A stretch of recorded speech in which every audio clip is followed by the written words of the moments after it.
தைச்சி என்றால் என்ன? ஆரம்ப நிலையினர் மற்றும் முதியவர்களுக்கு ஏன் சிறந்தது? வணக்கம் நண்பர்களே. நீங்கள் ஆரம்ப நிலையினரா அல்லது முதியவரா? அல்லது தினமும் எக்ஸர்சைஸ் செய்ய நேரம் இல்லையா? அப்படி என்றால் உங்களுக்கேற்ற சிறந்த உடல் மனப்பயிற்சி ஒன்றை இன்றைக்கு அறிமுகப்படுத்தப் போகிறேன். அதன் பெயர்தான் தைசி. தைசி என்றால் என்ன? தைசி என்பது சீனாவில் உருவான ஒரு பழமையான பயிற்சி முறையாகும். இது மெதுவான உடல் அசைவுகள், ஆழமான மூச்சு, மனகவனம், இந்த மூன்றையும் ஒன்றாக இணைக்கும் பயிற்சி.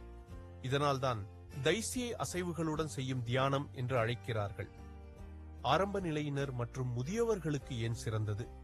தைச்சியின் மிகப்பெரிய சிறப்பு, ஓட வேண்டிய அவசியமில்லை, குதிக்க வேண்டிய அவசியமில்லை, கடின பயிற்சி கிடையாது.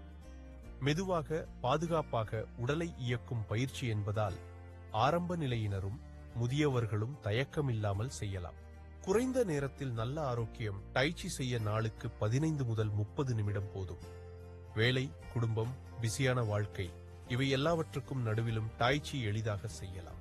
மனநலனுக்கான பயன்கள். டைச்சி பயிற்சி செய்வதால் மன அழுத்தம் குறையும், பதட்டம் குறையும், கவனம் அதிகரிக்கும், மன அமைதி கிடைக்கும், தூக்கம் நன்றாக வரும்.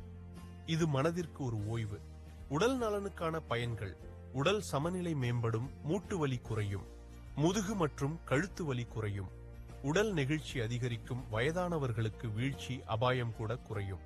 ஆரோக்கிய பயன்கள். இரத்த அழுத்தம் கட்டுப்படும், இதய ஆரோக்கியம் மேம்படும், மூச்சுவிடும் திறன் அதிகரிக்கும், உடல் சக்தி சீராக ஓடும்.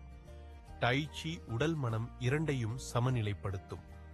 ஆரோக்கியமாக இருக்க கடினமான பயிற்சி தேவையில்லை, தொடர்ச்சியான அமைதியான பயிற்சி போதும்.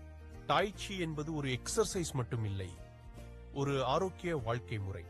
அடுத்த வீடியோவில் நீங்கள் உங்களாலேயே வீட்டில் டைச்சி எப்படி செய்யலாம் என்பதை படிப்படியாக நான் உங்களுக்கு கற்றுக் கொடுக்க போகிறேன்.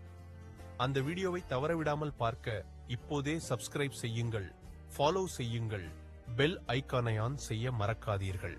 மேலும் இப்படி பயனுள்ள ஆரோக்கிய தகவல்களுக்கு இந்த சேனலை தொடர்ந்து பாருங்கள். மீண்டும் சந்திப்போம்.